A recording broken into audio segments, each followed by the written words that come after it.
ദൈവം കുടുംബത്തിൻ നാഥനാണെങ്കിൽ കുടുംബം ദേവാലയം. ദൈവം കുടുംബത്തിൻ നാഥനാണെങ്കിൽ കുടുംബം ദേവാലയം. ദൈവം കുടുംബത്തിൽ വാസമില്ലെങ്കിൽ കുടുംബം തിന്മതൻ കൂടാരം. ദൈവം കുടുംബത്തിൽ വാസമില്ലെങ്കിൽ കുടുംബം തിന്മതൻ കൂടാരം. ദൈവം കുടുംബത്തിൻ നാഥനാണെങ്കിൽ കുടുംബം ദേവാലയം.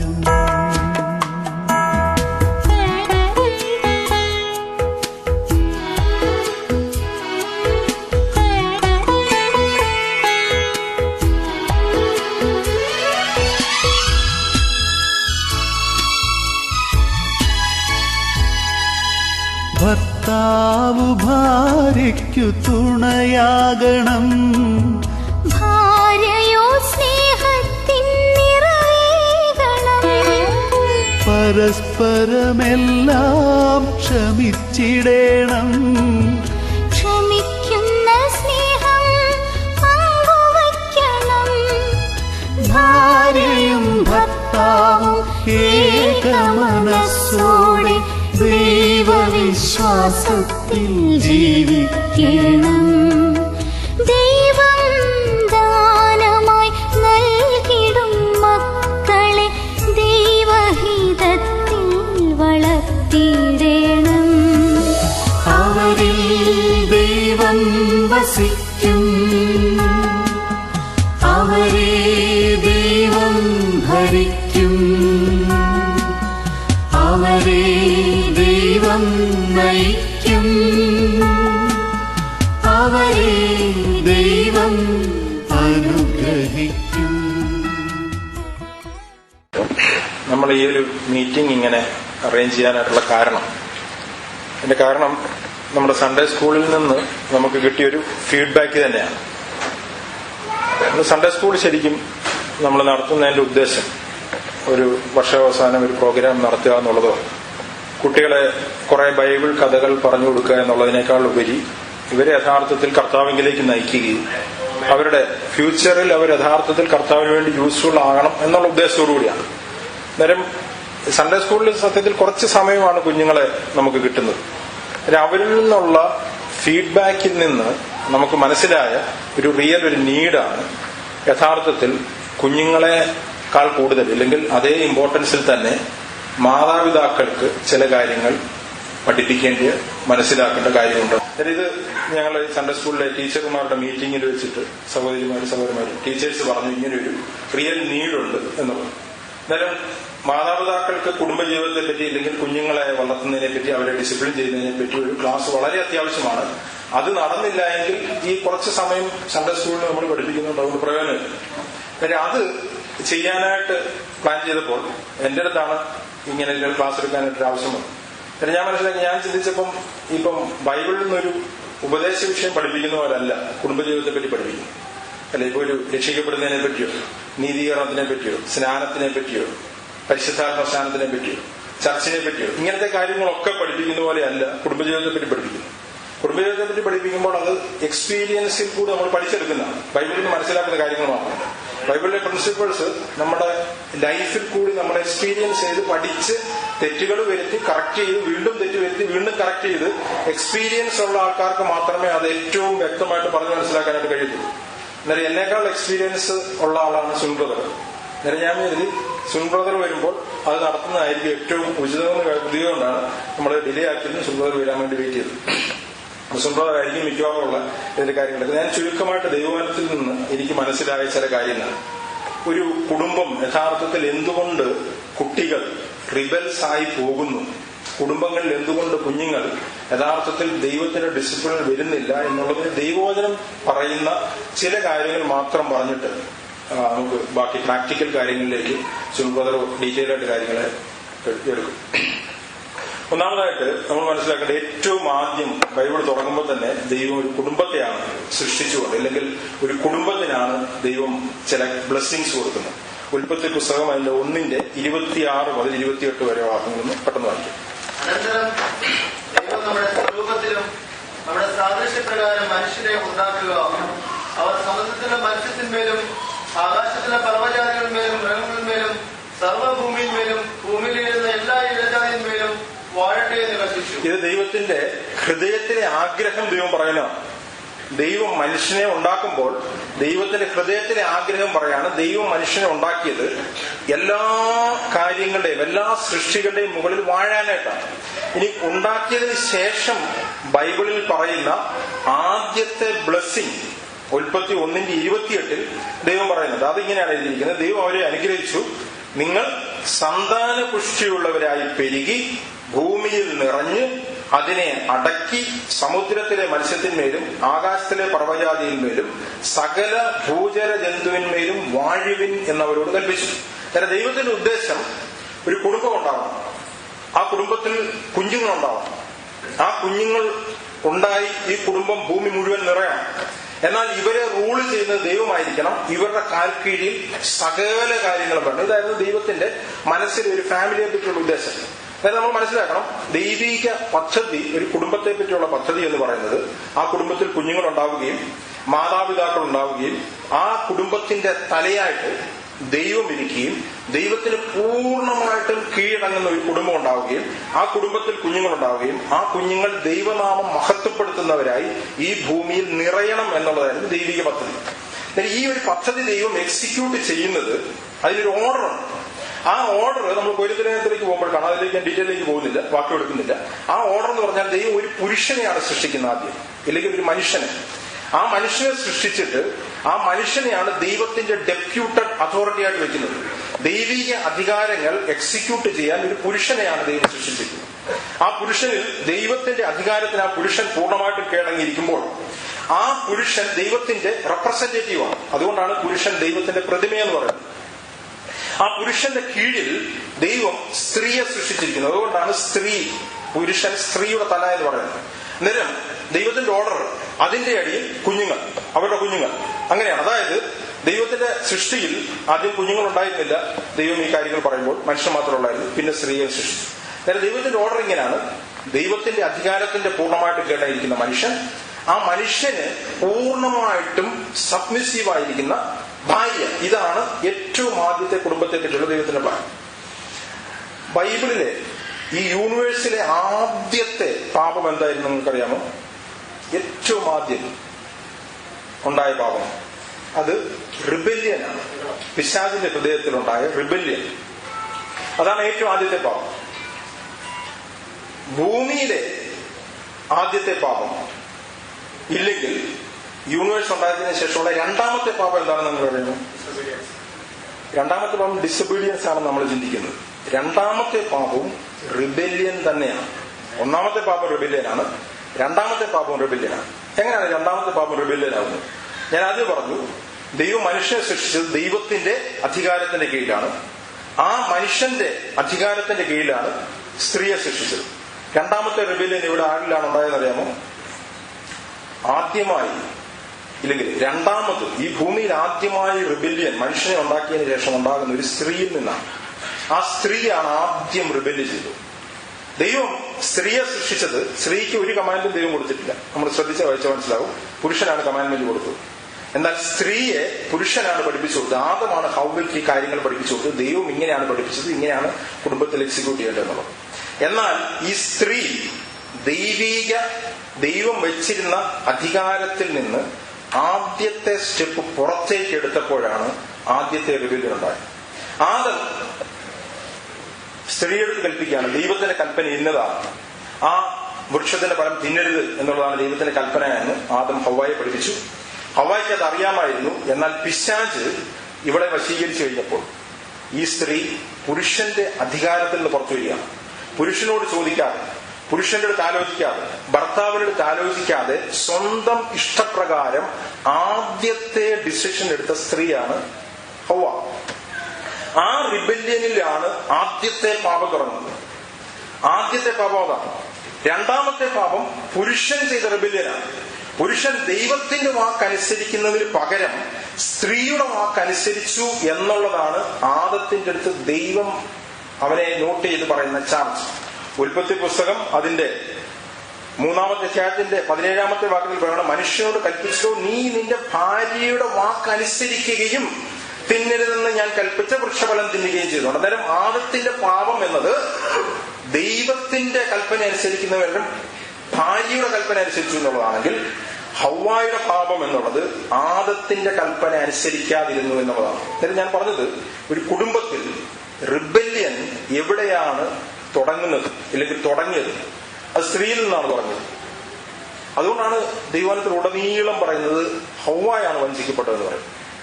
ഞാൻ പറഞ്ഞ എന്താണെന്ന് വെച്ചാൽ, ഇത് എങ്ങനെയാണ് കുടുംബത്തിൽ എഫക്റ്റ് ആകുന്നത്? അന്നേരം ദൈവം വെച്ചിരിക്കുന്ന സിസ്റ്റം ആദ്യം തന്നെ തകരുകയാണ് എന്ന് പറഞ്ഞു കഴിഞ്ഞാൽ, ഭാര്യ, ഭർത്താവ് തലയായിരിക്കേണ്ട ഭാര്യ ആ അതോറിറ്റിയിൽ നിന്ന് പുറത്തേക്ക് കടക്കുന്നു. അതോടുകൂടി ഭർത്താവ് ദൈവിക അധികാരത്തിൽ നിന്ന് പുറത്തേക്ക് കടക്കുന്നു. അതോടുകൂടി ആ കുടുംബം ശിഥിലമാവുക. ആ കുടുംബത്തെ ഉണ്ടാക്കിയപ്പോൾ ദൈവം നല്ലത് എന്ന് പറഞ്ഞിട്ടാണ് ആ കുടുംബത്തെ നോക്കിയിട്ട് പറഞ്ഞത്. ഈ ഒരു സിസ്റ്റം തകർന്നതോടുകൂടി ആ കുടുംബത്തിൽ ജനിക്കുന്ന കുഞ്ഞുങ്ങളിലേക്ക് ആ റിബല്യൻ പകരുകയാണ്. ഞാനങ്ങനെ പറഞ്ഞതിന്റെ കാര്യം, ആ കുടുംബം നമ്മൾ ചിന്തിച്ചു കഴിഞ്ഞാൽ ഉൽപ്പത്തി 1-ാമത്തെ അധ്യായത്തിലും 2-ാമത്തെ അധ്യായത്തിലും വളരെ നന്നായിരുന്ന, വളരെ നല്ലത് എന്ന് പറഞ്ഞ അതേ കുടുംബമാണ് 4-ാമത്തെ അധ്യായത്തിലേക്ക് വരുമ്പോഴേക്കും ആ കുടുംബത്തിൽ ആദ്യത്തെ കൊലപാതകം ഉണ്ടാകും. ഫസ്റ്റ് റിബല്യനായിട്ടുള്ള മനുഷ്യൻ കുടുംബത്തിലുണ്ടാകുകയാണ്.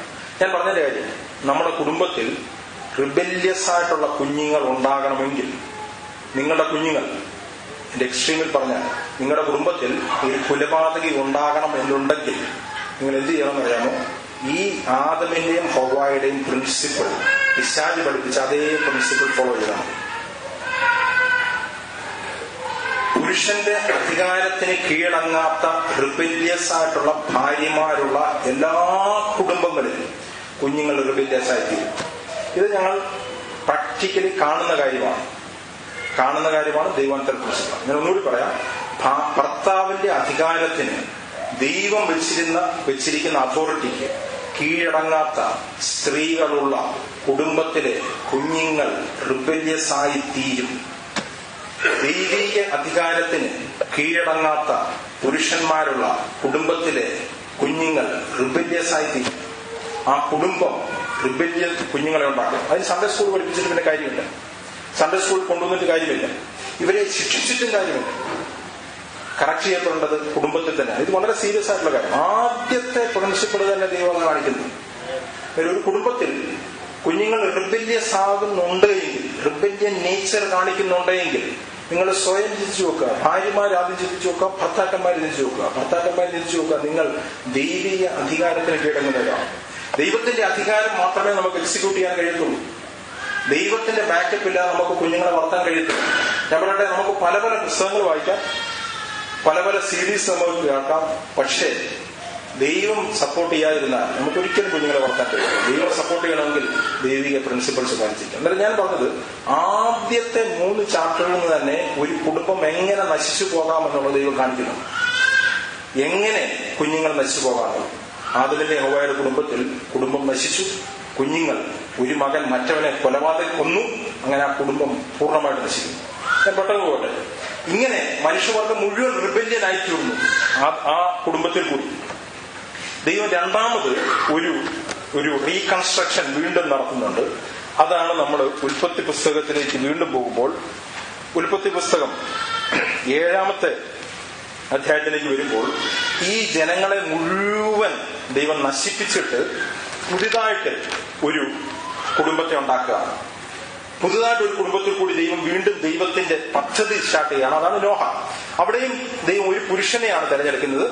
ആ പുരുഷന്റെ കൂടെ പുരുഷന്റെ ഭാര്യയും കുഞ്ഞുങ്ങളും ആ കുടുംബവും ഉണ്ടായിരുന്നു. അതായത് ദൈവം വീണ്ടും ദൈവത്തിന്റെ പദ്ധതി വീണ്ടും തുടങ്ങാണ്. വീണ്ടും ഒരു കുടുംബത്തിൽ കൂടി ദൈവിക അധികാരം ഭൂമിയിൽ എക്സിക്യൂട്ട് ചെയ്യാം എന്നുള്ള ഉദ്ദേശത്തിൽ കൂടി ദൈവം നോഹയെ വിളിക്കാം.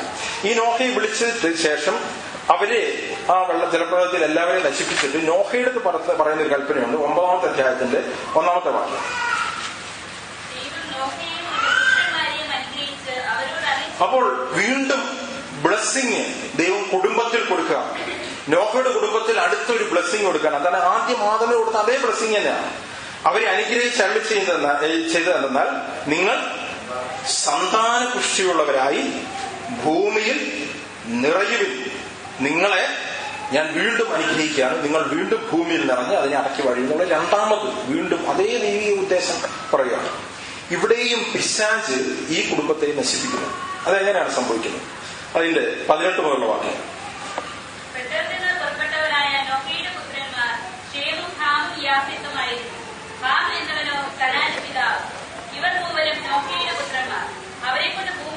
അവിടെ അങ്ങനെ ഒരു കുടുംബത്തെ കൊണ്ട് വീണ്ടും ഭൂമി നിറയുന്നു. അവിടെ ഒരു കാര്യം നടക്കുകയാണ്. നോഹ കൃഷി ചെയ്യാൻ തുടങ്ങി. ഒരു മുന്തിരിത്തോട്ടം ഉണ്ടാക്കി അതിലെ വീഞ്ഞു കുടിച്ച് ലഹരി പിടിച്ച് തന്റെ കൂടാരത്തിൽ വസ്ത്രം നീക്കി കിടന്നു. കനാന്റെ പിതാവായ ഹാം പിതാവിന്റെ നഗ്നത കണ്ട് വെളിയിൽ ചെന്ന് തന്റെ 2 സഹോദരന്മാരെ അറിയിച്ചു. ശേമും ഹാമും ഒരു വസ്ത്രമെടുത്ത് ഇവരുടെയും തിരുവരുടെയും തോളിലിട്ട് വിമുഖരായി ചെന്ന് പിതാവിന്റെ നഗ്നത മറച്ചു. അവരുടെ മുഖം തിരിഞ്ഞിരുന്നുകൊണ്ട് അവർ പിതാവിന്റെ നഗ്നത കണ്ടില്ല. നോഹ ലഹരി വിട്ടുണർന്നപ്പോൾ ഇളയ മകൻ ചെയ്ത് അറിഞ്ഞു. അപ്പോൾ അവൻ കനാന് ശപിക്കപ്പെട്ടവൻ, അവൻ തന്റെ സഹോദരന്മാർക്ക് അധമദാസനായി തീരുന്നു. ഈ പറഞ്ഞ കാര്യം നമുക്കറിയാം. എന്താണ് സംഭവിച്ചെന്ന് പറഞ്ഞു കഴിഞ്ഞാൽ നോഹ ഒരു മിസ്റ്റേക്ക് ചെയ്തു. പക്ഷെ നോഹയാണ് ദൈവം ആ കുടുംബത്തിന്റെ തലയാക്കി വെച്ചത്. അതോറിറ്റി നോഹയ്ക്കായിരുന്നു. ദൈവത്തിന്റെ സ്പിരിച്വൽ അതോറിറ്റി വീണ്ടും എക്സിക്യൂട്ട് ചെയ്യാൻ ദൈവം അപ്പോയിന്റ് ചെയ്ത വ്യക്തിയായിരുന്നു നോഹ. ഈ നോഹ ഒരു മിസ്റ്റേക്ക് ചെയ്തു. ഈ നോഹ ഒരു മിസ്റ്റേക്ക് ചെയ്തതിൽ കൂടി പുറത്തു വന്നത് എന്താണെന്നറിയാമോ? നോഹയുടെ മിസ്റ്റേക്ക് അല്ല പുറത്തു വന്നത്. എന്താണ് പുറത്തു വന്നറിയാമോ? ഹാമിന്റെ റിബല്യനാണ് പുറത്തു വന്നത്. ഞാൻ പറയുന്നത് ശ്രദ്ധിക്കണം. നോഹ ഒരു തെറ്റ് ചെയ്തതോടുകൂടി നോഹയുടെ തെറ്റല്ല അവിടെ വെളിപ്പെടുന്നത്, ഹാമിന്റെ റിബല്യൻ. ഞാൻ എന്താ പറഞ്ഞതെന്നറിയാമോ? ദൈവം നമുക്ക് ചില അതോറിറ്റീസ് വെച്ചിട്ടുണ്ട്. കുടുംബത്തിൽ, സഭയിൽ, ബാക്കിയുള്ളിടത്ത്, ജോലി സ്ഥലങ്ങളിൽ, ഗവൺമെന്റിൽ ഒക്കെ അതോറിറ്റീസ് വെച്ചിട്ടുണ്ട്. ഈ അതോറിറ്റീസ് തെറ്റ് ചെയ്താൽ നമ്മൾ അതിനെ എക്സ്പോസ് ചെയ്യുന്നവരാണെങ്കിൽ ആ കാര്യങ്ങൾ ബാക്കിയുള്ളവരുടെ അവരുടെ നഗ്നതയെ പുറത്ത് വെളിവാക്കുന്ന സ്വഭാവമാണ് നമ്മളിലുണ്ടെങ്കിൽ അത് നമ്മുടെ റിബല്യനാണ് കാണിക്കുന്നത്. അതെന്ത് സംഭവിച്ചെന്നറിയാമോ? ഹാം ശപിക്കപ്പെട്ടു എന്നല്ല പറഞ്ഞത്. ആരെ ശപിക്കപ്പെട്ടത്? കനാൻ ശപിക്കപ്പെട്ടവനായി അങ്ങനെ എഴുതിയിരിക്കുന്നു. അപ്പോൾ അവൻ കനാൻ ശപിക്കപ്പെട്ടവൻ, അവൻ തന്റെ സഹോദരന്മാർക്ക് അധമദാസനായി തീരുമെന്ന് പറഞ്ഞു. എന്നിട്ട് 27-ാമത്തെ വാക്യത്തിലാണ് കനാൻ അവരുടെ ദാസനായി തീരുമെന്ന് പറയാം. നേരം ഈ രണ്ടാമത്തെ റിബല്യനിൽ കൂടി കുഞ്ഞുങ്ങളാണ് നശിക്കുന്നത്. ഈ കനാൻ ആരാണെന്ന് അറിയാമോ? കനാന്റെ മക്കൾ ആരാണെന്ന് അറിയാമോ? അതിന്റെ 10-ാമത്തെ അധ്യായത്തിന്റെ 15 വരെയുള്ള വാക്യങ്ങളിൽ കനാന്റെ മക്കളെ പറ്റി പറയുന്നു. വായിക്കണമെന്നില്ല. കനാൻ തന്റെ ആദ്യജാതനായ സീദോൻ, ഹേത്ത്, യെബൂസ്യൻ, അമോര്യൻ, ഗിർഗശ്യൻ, ഹിവ്യൻ ഇങ്ങനെ ആൾക്കാരെ ജനിപ്പിച്ചിരുന്നു. ഈ പേര് നിങ്ങൾ കേട്ടിട്ടുണ്ടോ? ഈ ജനവിഭാഗങ്ങളെ പറ്റി നിങ്ങൾ കേട്ടിട്ടുണ്ടോ? എവിടെയെങ്കിലും കേട്ടിട്ടുണ്ടോ? ആരാണവർ? അവരെയാണ് ഇസ്രായേൽ മക്കൾ പിന്നീട് ഭരിച്ചത്. അവരെയാണ് ദൈവം ഇവരുടെ അടിമകളാക്കി തീർത്തത്. ഞാൻ പറഞ്ഞതെന്ന് പറഞ്ഞു കഴിഞ്ഞാൽ വീണ്ടും പിതാവിന്റെ റിബല്യൻ നിമിത്തം കുഞ്ഞുങ്ങൾ അനുഭവിക്കാം. ഞാൻ പറഞ്ഞൊരു കാര്യം ചുരുക്കി പറഞ്ഞാൽ, നിങ്ങളുടെ സഭയിൽ വരുന്നവരാണ്, നിങ്ങളുടെ വീട്ടിൽ നിങ്ങളുടെ കുഞ്ഞുങ്ങൾ കേൾക്കെ നിങ്ങൾ നിങ്ങളുടെ ചർച്ചിന്റെ അതോറിറ്റീസിന്റെ, എൽഡേഴ്സിന്റെ, ഇല്ലെങ്കിൽ നിങ്ങളുടെ മുകളിൽ ദൈവം വെച്ചിരിക്കുന്ന അതോറിറ്റീസിനെ പറ്റി അവർ കേൾക്കെ നിങ്ങൾ അവരുടെ നഗ്നതയെ എക്സ്പോസ് ചെയ്യുന്നവരാണെങ്കിൽ അതിന്റെ പോസിബിലിറ്റി ഈ കുഞ്ഞുങ്ങൾ നശിച്ചു പോകാൻ സാധ്യതയുണ്ട്. അവർ റിബല്യനാവാൻ സാധ്യതയുണ്ട്. അവർക്ക് മനസ്സിലാവുകയാണ് ഇതൊന്നും വലിയ കാര്യമല്ല. ഇതൊരു പോസിബിലിറ്റീസ് ആണ് ഞാൻ പറയുന്നത്. ഞാൻ പറഞ്ഞത് 2 കുടുംബങ്ങളിലും വന്ന തെറ്റുകളാണ്. ഞാൻ പറഞ്ഞത് ദൈവം വെച്ചിരിക്കുന്ന പ്രിൻസിപ്പിൾസിനെ വയലേറ്റ് ചെയ്യുക, ദൈവം വെച്ചിരിക്കുന്ന അതോറിറ്റിക്കെതിരെ നമ്മൾ റിബല് ചെയ്യുക, ഇതെല്ലാം എഫക്ട് ചെയ്യുന്നത് എവിടാണെന്ന് അറിയാമോ? ഇത് എഫക്ട് ചെയ്യുന്ന നമ്മുടെ കുഞ്ഞുങ്ങളിലാണ്. കുഞ്ഞുങ്ങൾ റിബല്യസ് ആയി തീരാനായിട്ടുള്ള സാധ്യത ഇതിൽ കൂടിയെല്ലാം. കനാൻ റിബല്യനായി തീരുന്നു. കനാന്റെ തലമുറകൾ നശിച്ചുപോയി. യേശുക്രിസ്തു വരുന്നത് പിന്നെ ശേമിന്റെ സംഭവം വെക്കുക.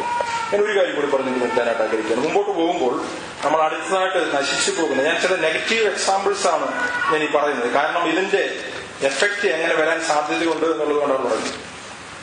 അപ്പോൾ ന്യായാധിപന്മാരുടെ പുസ്തകത്തിലേക്ക് വരുമ്പോൾ ഈ കാര്യങ്ങളെല്ലാം കഴിഞ്ഞു. ദൈവം ഇവർക്ക് കനാനിലേക്കുള്ള പ്രവേശനം കൊടുത്തു. ന്യായാധിപന്മാരുടെ പുസ്തകം വരുമ്പോൾ അവിടെ ഒരു പുരോഹിതനെ കാണുന്നു, ഏലി എന്ന് പറയുന്ന പുരോഹിതൻ. ന്യായാധിപന്മാരുടെ പുസ്തകമല്ല, ശമൂവേലിന്റെ പുസ്തകം. 1 ശമൂവേൽ അതിന്റെ 3-ാമത്തെ അധ്യായം, 2-ാമത്തെ അധ്യായം. 2-ാമത്തെ അധ്യായത്തിൽ ഒരു പുരോഹിതനെ കാണുകയാണ്, ഏലി എന്ന് പറയുന്ന പുരോഹിതൻ. ആ പുരോഹിതനെ പറ്റി പറയുമ്പോൾ അതിന്റെ 1 ശമൂവേൽ അതിന്റെ 2-ാമത്തെ അധ്യായത്തിന്റെ 22-ാമത്തെ വാക്യം, 22-23 വാക്യം. അവൻ അവിടെ ഏലി വൃദ്ധനായപ്പോൾ അവന്റെ പുത്രന്മാർ എല്ലാ ഇസ്രായേലിനോടും ചെയ്തൊക്കെയും സമാഗമന കൂടാരത്തിന്റെ വാതിൽക്കൽ സേവ ചെയ്തിരുന്ന സ്ത്രീകളോട് ശയിക്കുന്നതും അവൻ കേട്ടു. അവൻ അവരോട്, ഈ വക ചെയ്യുന്നത് എന്ത്? നിങ്ങളുടെ ദുഷ്പ്രവർത്തികളെ കുറിച്ച് ഈ ജനമൊക്കെയും പറഞ്ഞു കേൾക്കുന്നു. അങ്ങനെ അരുത് എന്റെ മക്കളെ, യഹോവയുടെ ജനം നിങ്ങളെക്കുറിച്ച് പരത്തുന്നതായി ഞാൻ കേൾക്കുന്ന കേൾവി നല്ലതല്ല. ഒരു മനുഷ്യനോട് പാപം ചെയ്താൽ അവന് വേണ്ടി ദൈവത്തോട് അപേക്ഷിക്കാം, മനുഷ്യൻ യഹോവയോട് പാപം ചെയ്താലോ അവന് വേണ്ടി ആരപേക്ഷിക്കും എന്ന് പറഞ്ഞു. ഏലി കാണുകയാണ്, ഏലിയുടെ കുഞ്ഞുങ്ങൾ ദൈവത്തിന്റെ വിശുദ്ധ മന്ദിരത്തെ അശുദ്ധമാക്കുന്ന രീതിയിൽ പാപം ചെയ്തു. ഞാൻ പലപ്പോഴും ചിന്തിച്ചിട്ടുണ്ട്, എന്തുകൊണ്ട് നമ്മുടെ കുഞ്ഞുങ്ങൾ സ്പിരിച്വൽ കാര്യങ്ങൾ സീരിയസ് അല്ല? ഒരു കാരണം, ദൈവത്തെ റെഫർ ചെയ്യാൻ, ദൈവത്തെ ബഹുമാനിക്കാൻ അവരെ മാതാപിതാക്കൾ പഠിപ്പിക്കാത്തതാവാനുള്ള സാധ്യതയുണ്ട്. ഇപ്പോൾ ഏലിക്ക് പറ്റിയ തെറ്റ് എന്ന് പറയുന്നത്, ഏലിയുടെ കുടുംബത്തിലെ കുഞ്ഞുങ്ങളെ ദൈവത്തെ ബഹുമാനിക്കാൻ ഏലി പഠിപ്പിച്ചില്ല. അത് ദൈവം തന്നെ പറയുന്നത്. അതിന്റെ 29-ാമത്തെ വാക്യത്തിൽ ദൈവത്തിന്റെ ദൂതനെ അയച്ചിട്ട് പറയാണ്,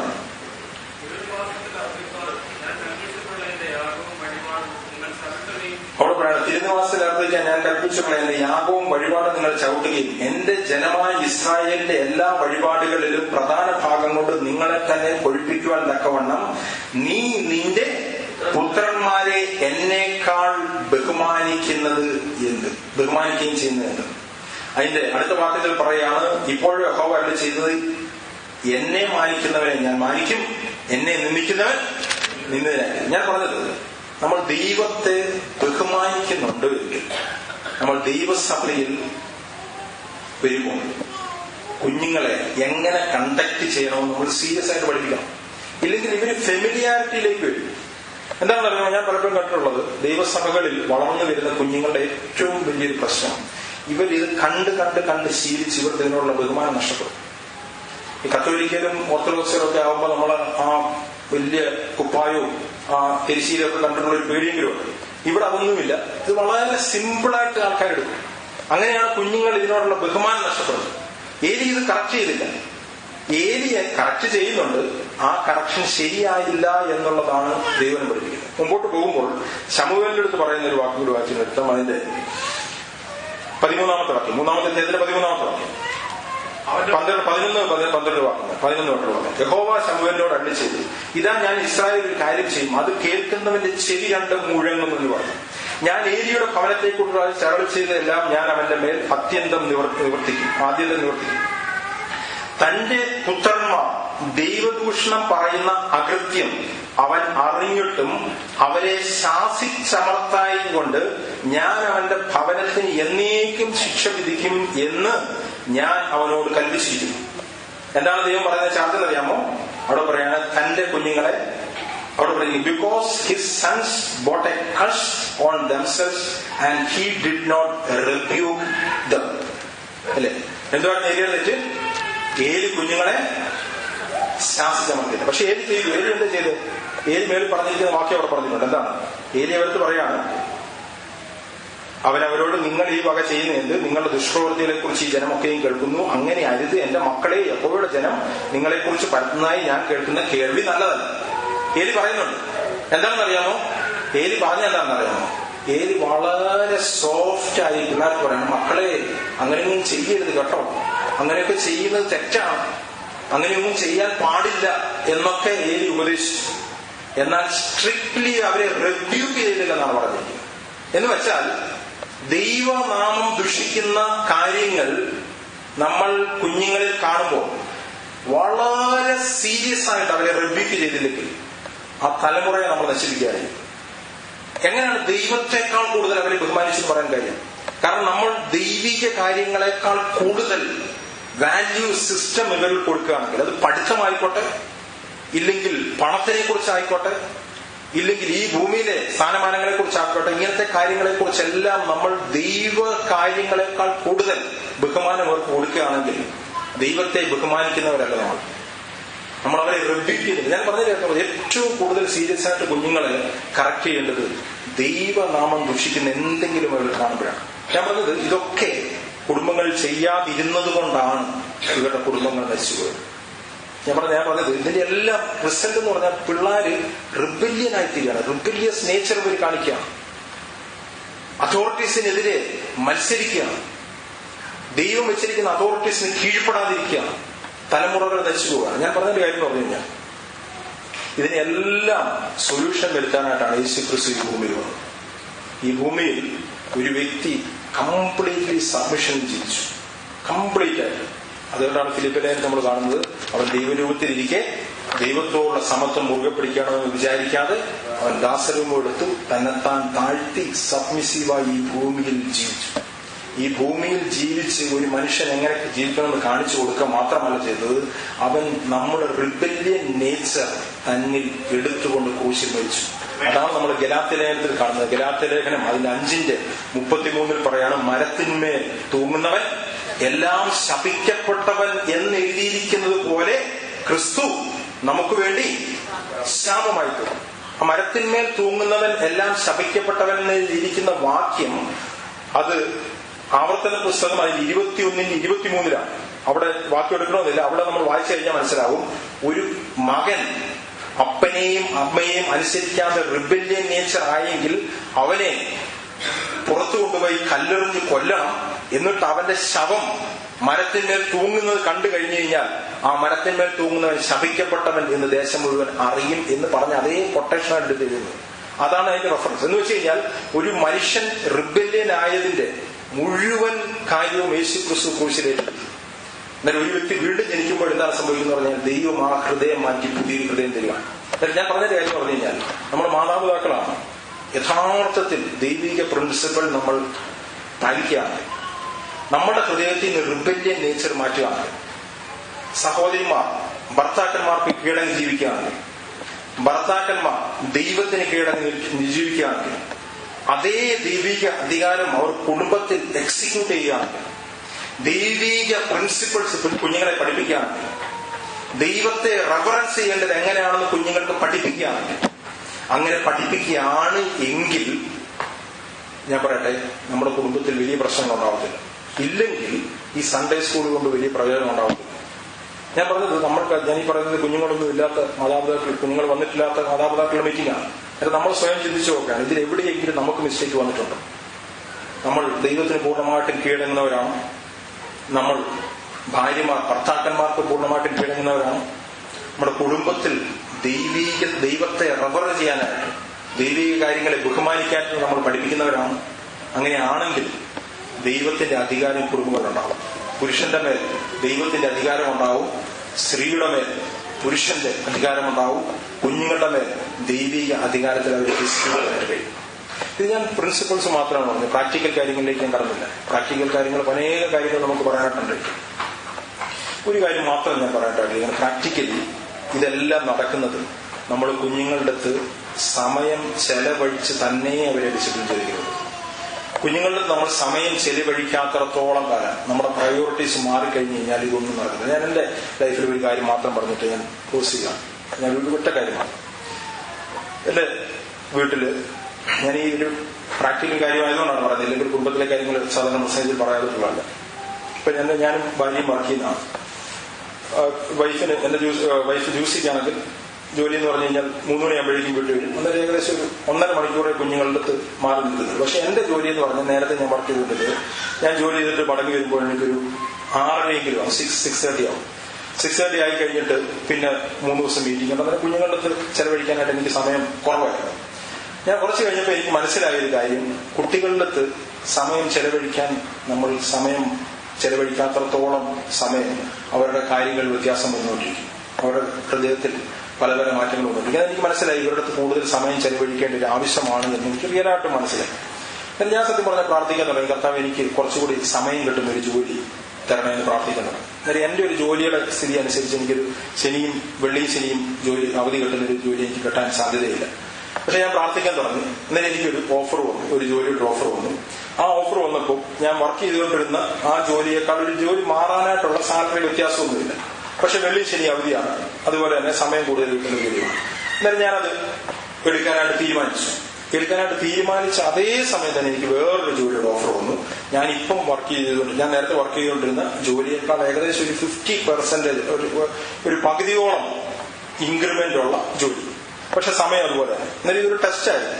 എന്നാലും ഞാൻ എന്നാലും പ്രാർത്ഥിച്ചിട്ട് തീരുമാനിച്ചു, ഞാൻ കൂടുതൽ ശമ്പളമുള്ള ജോലി എടുക്കുന്നില്ല, സമയം കൂടുതൽ കിട്ടുന്ന കുറഞ്ഞ ശമ്പളമുള്ള ജോലി എടുക്കാൻ തീരുമാനിച്ചു. അത് തീരുമാനിച്ചു കഴിഞ്ഞപ്പോൾ അടുത്തൊരു ടെസ്റ്റ് കൂടെ വന്നു. എനിക്ക് ഓഫർ ചെയ്ത സാലറിയേക്കാൾ കുറച്ച് അപ്പോയിന്റ്മെന്റ് ലെറ്റർ. അന്നേരം എനിക്ക് പിന്നെയും സംശയമായി. 2 ജോലിയുണ്ട്, ഒന്ന് കൂടുതൽ ശമ്പളമുള്ള ജോലി, ഒന്ന് പറഞ്ഞ ശമ്പളം പോലും തരാത്ത ജോലി. അന്നേരം ജോലി മാറുന്നതുകൊണ്ട് എനിക്ക് ആകെയുള്ള അഡ്വാൻറ്റേജ് എന്ന് പറഞ്ഞാൽ സമയത്തിൽ കുറച്ച് ലാഭം കിട്ടുന്നത് മാത്രമേ. ഞാൻ മനസ്സിലായ കാര്യം പറഞ്ഞാൽ ദൈവം എന്നോട് സംസാരിക്കുന്നത് എന്തിനാണ് റിയലായിട്ട് നീ വാല്യൂ ചെയ്യുന്നുള്ള ടെസ്റ്റാണെന്ന് കാണിച്ചത്.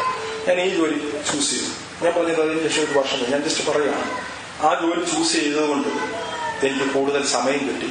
എനിക്ക് മനസ്സിലായ ഒരു കാര്യം ഞാൻ അവർക്ക് പറയാം. പണം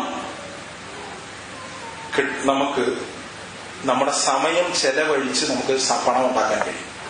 പക്ഷെ പണം ചെലവഴിച്ചാൽ നമുക്ക് സമയം തിരിച്ചു കിട്ടും.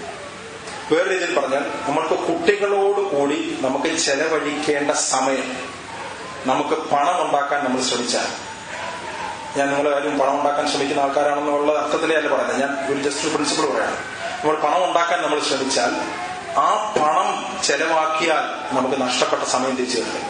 നമ്മൾ കുഞ്ഞുങ്ങളുടെ കൂടെ സമയം നമുക്ക് സ്പെൻഡ് ചെയ്യാൻ പറ്റും. ഞാൻ പറഞ്ഞത് നമ്മൾ ചിന്തിച്ചു നോക്കണം. നമ്മൾ കൂടുതൽ സമയം കുഞ്ഞുങ്ങളോടുകൂടി ചെലവഴിക്കാനായിട്ടും അവരെ ദൈവീക കാര്യങ്ങൾ പഠിപ്പിക്കാനായിട്ടും ദൈവവാനത്തിൽ അവരെ ഉറപ്പിക്കാനായിട്ടും നമ്മൾ ശ്രമിക്കുകയാണ് എങ്കിൽ നമ്മുടെ ജീവിതത്തിൽ അതുകൊണ്ട് പ്രയോജനം ഉണ്ടാവും. അവരുടെ അടുത്ത തലമുറയിൽ കർത്താവിന് വേണ്ടിയിട്ട് ഉപയോഗിക്കപ്പെടുത്താനായിട്ട് നമുക്ക് വളർത്താനായിട്ട് കഴിയും. മുമ്പോട്ട് നമുക്ക് സുബ്രതയിൽ കേൾക്കാൻ ഞാൻ പറഞ്ഞ കാര്യങ്ങൾ, ഞാൻ ജസ്റ്റ് ദൈവവാനത്തിലെ ചില കാര്യങ്ങളും ചില മനസ്സിലാക്കേണ്ട കാര്യങ്ങൾ പറഞ്ഞു ദൈവം മനസ്സിലാക്കാം. മാത്രം തരട്ടെ. ആക്ച്വലി നോർമലി ഈ ഫാമിലി മീറ്റിംഗ് എടുക്കാന്ന് പറഞ്ഞാൽ അത്ര എളുപ്പമല്ല. കാര്യം വളരെ പ്രാക്ടിക്കൽ ആയിട്ടുള്ളൊരു കാര്യമാണ് ഈ സാധാരണ മീറ്റിങ്ങുകളിൽ ഡീൽ ചെയ്യപ്പെടുന്നത്. നമ്മളൊരു എക്സാമ്പിൾ പോലും പറഞ്ഞു കഴിഞ്ഞാൽ നടക്കുന്നില്ല. കാരണം ഇതെല്ലാം അതുപോലെ വീടുകളിൽ ചെല്ലുകയും ഒക്കെ ചെയ്യും, കാര്യങ്ങൾ ക്വസ്റ്റ്യൻ ചെയ്യപ്പെടുകയും ചെയ്യുന്ന ഒരു കാര്യമാണ്. സോ ഈ ജനിഫർ ചെയ്ത പോലെ ഞങ്ങൾ ആദ്യമായിട്ട് ഇവിടെ മീറ്റിങ്ങിനൊക്കെ വരുന്ന സമയത്ത് ഇതേപോലെ പ്രായമുള്ള അവരോട് പറഞ്ഞു സഹോദരൻ അങ്ങ് പറഞ്ഞു തുടങ്ങി. കാരണം ഞങ്ങളൊക്കെ തുടക്കക്കാരാണ്, സഹോദരൻ അങ്ങ് തുടങ്ങിക്കോളാൻ പറഞ്ഞു. പക്ഷെ സൗണ്ട് കൂട്ടാം. സോ ഞാൻ ആദ്യമായിട്ട് തന്നെ പറയുകയാണ്, I am not a perfect person. ഞാൻ നിങ്ങളുടെ കൂട്ടത്തിൽ തന്നെ ഞാനും ഓടിക്കൊണ്ടിരിക്കുന്ന ഒരു വ്യക്തിയാണ്. So it is always a possibility. എന്നെ സംബന്ധിച്ചിടത്തോളം ഐ റൺ വിത്ത് ഫിയർ. ഭയത്തോടുകൂടെ തന്നെയാണ് ഞാൻ ഈ കുടുംബജീവിതം ദൈവം എനിക്ക് തന്നിരിക്കുന്ന മുമ്പോട്ട് ഓടുന്നത്. കാരണം it's a big challenge. Let me tell you really. യഥാർത്ഥമായ ഒരു ദൈവീക കുടുംബം പണിതെടുക്കുക എന്ന് പറയുന്നത് ഇറ്റ്സ് എ ബിഗ് ചലഞ്ച്. ഉദാഹരണമായിട്ട് പറഞ്ഞു കഴിഞ്ഞാൽ നമുക്ക് ഒക്കെ ആഗ്രഹമുണ്ട്.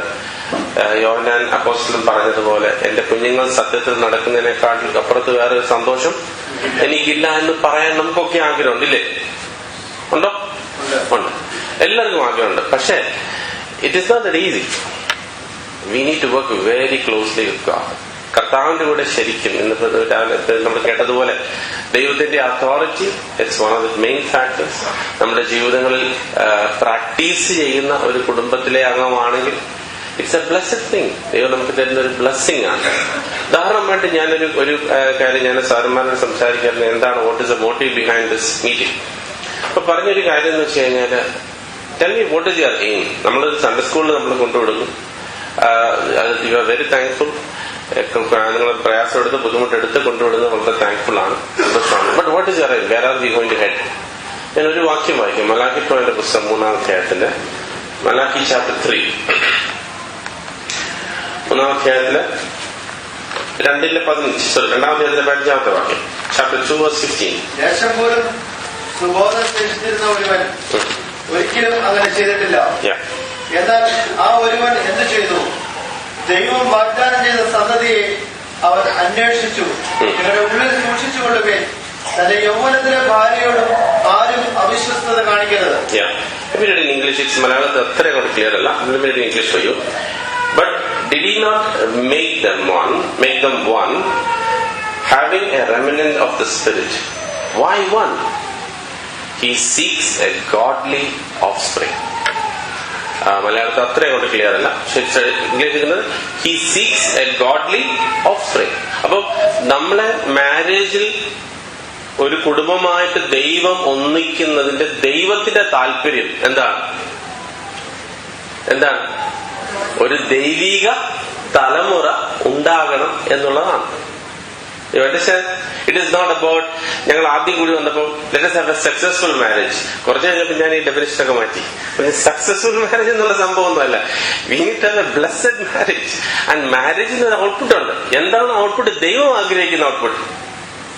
ദൈവം ആഗ്രഹിക്കുന്ന ഔട്ട്പുട്ട് എന്ന് പറയുന്നത് ഗോഡ്ലി ഓഫ്സ്പ്രിംഗിൽ നിന്ന് ഉണ്ടാകുക എന്നുള്ളതാണ്. അതാണ് ദൈവം ആഗ്രഹിക്കുന്ന ഒരു കാര്യം. ഇപ്പൊ ദൈവം ഞങ്ങളെ ഒരു കുടുംബമായിട്ട് ഉണ്ടാക്കിയിട്ടുണ്ട്. നിങ്ങളെ ഓരോരുത്തരും നിങ്ങളുടെ കുടുംബമായിട്ട് ദൈവം യോജിപ്പിച്ചിട്ടുണ്ടെങ്കിൽ അതിൽ നിന്ന് ഉണ്ടാക്കുന്നത് ദൈവം ആഗ്രഹിക്കുന്ന ഒരു ഗോഡ്ലി ഓഫ്സ്പ്രിംഗിലാണ്. Okay, this is our aim. ഇതാണ് നമ്മൾ ഉണ്ടാകാൻ നമ്മൾ ആഗ്രഹിക്കുന്ന ഒരു കാര്യം.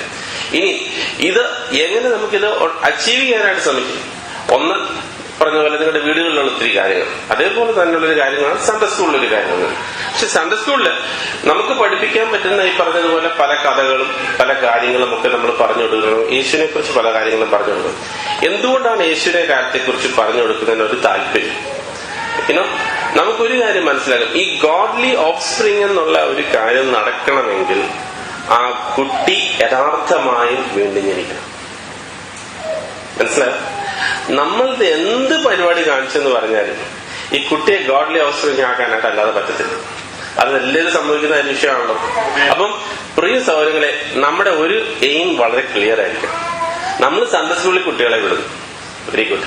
പക്ഷേ at one point of time we need to see to it that അവരൊരു വീണ്ടും ജനിച്ച, യഥാർത്ഥമായി വീണ്ടും ജനിച്ച ദൈവ പൈതലായി തീരണം എന്നുള്ള ഒരു ആഗ്രഹം. ഈ സാധാരണഗതി 9ാം ക്ലാസ് 10ാം ക്ലാസ് ഒക്കെ ആകുമ്പോഴത്തേക്ക് പിള്ളേരുടെ ഇടയിൽ എണ്ണിട്ട് സാക്ഷ്യം പറയുന്നില്ലേ എന്ന് പറഞ്ഞ് ഏതെങ്കിലും ഒരു അടുത്തൊരു മീറ്റിങ്ങിന് സ്നാനപ്പെടുന്ന പരിപാടിയല്ല. അതല്ല ഉദ്ദേശിക്കുന്നത്. യഥാർത്ഥമായിട്ട് ശരിക്കും വീണ്ടും ജനിക്കുന്ന ആ ലെവലിലോട്ട് പിള്ളേര് കർത്താവിനെ രുചിച്ചറിഞ്ഞ് വന്നു കഴിയുമ്പോൾ ഓട്ടോമാറ്റിക്കലി അകത്ത് നിന്ന് കാര്യങ്ങൾ വ്യത്യാസം പെടാൻ തുടങ്ങും. പിന്നെ നമ്മൾ പുറത്തുനിന്ന് വലിയ കാര്യങ്ങൾ ചെയ്യേണ്ട വരത്തില്ല. മനസ്സിലാകുന്നുണ്ടോ? അപ്പം അകത്തു നിന്നുള്ളൊരു ചേഞ്ച് ഉണ്ടാകാൻ വേണ്ടി ഒരു പ്രാർത്ഥന നിങ്ങളുടെ സൈഡിൽ നിന്നുണ്ടാവണം. തീർച്ചയായിട്ടും സൺഡേ സ്കൂൾ അധ്യാപകന്മാർ തീർച്ചയായിട്ടും അത് ചെയ്യുന്നുണ്ട്. And we need to together work for that. അതിനുവേണ്ടി നമ്മൾ വെക്കണം. ഒരു വീണ്ടും ജനായിരിക്കണം നമ്മുടെ മനസ്സിൽ ഈ കുട്ടികളെ കുറിച്ചുള്ള at one point of time. Early ഒരു 7ാം ക്ലാസ് 8ാം ക്ലാസ് ഒക്കെ ആവുന്നതിന് മുമ്പ് തന്നെ ഒരുപക്ഷെങ്കിൽ അവർ കർത്താവിനെ പൂർണ്ണമായിട്ടും അറിഞ്ഞ് ഹൃദയത്തിൽ ഒരു തീരുമാനം എടുക്കാൻ പറ്റിയാൽ ഇറ്റ്സ് വെരി ഗുഡ്. നമുക്ക് നിർബന്ധമല്ല, ഏജ് ഒരു പർട്ടിക്കുലർ ബാരിയർ ആയിട്ട് വെക്കുകയല്ല. പക്ഷെ let us try to do that. കർത്താവെ ഇവർക്ക് യഥാർത്ഥമായി അങ്ങനെ ഒരു വെളിപ്പാട് കൊടുത്ത കാര്യങ്ങൾ മനസ്സിലാക്കിയാൽ അതിന്റെ ആവശ്യകതയെ കുറിച്ച് ഇനി ഞാൻ പറയേണ്ട ആവശ്യമില്ലാന്ന് വിചാരിക്കുന്നു. Because I don't have all the time to deal with every aspect of that. അപ്പം അതാണ് നമ്മുടെ എയിം. നമ്മുടെ എയിം എന്ന് പറഞ്ഞാൽ ഒരു ഗോഡ്ലി ഓഫ്സ്പ്രിംഗ് ഉണ്ടാകുക എന്നുള്ളതാണ്. അങ്ങനെയാണെങ്കിൽ രണ്ടാമതായി നമ്മൾ പറയുന്നത് അത് നടക്കണമെങ്കിൽ യഥാർത്ഥമായ കുഞ്ഞുങ്ങൾ വീണ്ടും ജനിക്കണം. ഓക്കെ, ഞങ്ങള് ഇപ്പോ ഇത് ഇല്ലാത്ത പക്ഷം, അതില്ലാത്ത പക്ഷം പിന്നെന്തോ നമുക്ക് ഓപ്ഷൻ? വഴി എന്നുള്ളൊരു ഓപ്ഷനാ. ലോ ഈ പറഞ്ഞതുപോലെ ഏലി പറഞ്ഞതുപോലെ ഒന്നുമല്ല, നല്ല കൃത്യമായിട്ട് തന്നെ നമ്മൾ കാര്യമായിട്ട്. വടി ഉപയോഗിക്കുന്ന ആർക്കെങ്കിലും പേടിയുണ്ടോ? നിങ്ങളെ കുഞ്ഞുങ്ങളെ അടിക്കുന്നവരാണോ? ആരും അടിക്കുന്നില്ല. ഞാൻ അടിക്കുന്ന കേട്ടോ. പേടിക്കണ്ട, നമുക്ക് ആ വാക്യം ഒന്ന് വായിച്ചു പോകും. പ്രൊവേർബ്സിലെ വാക്യം 13:24.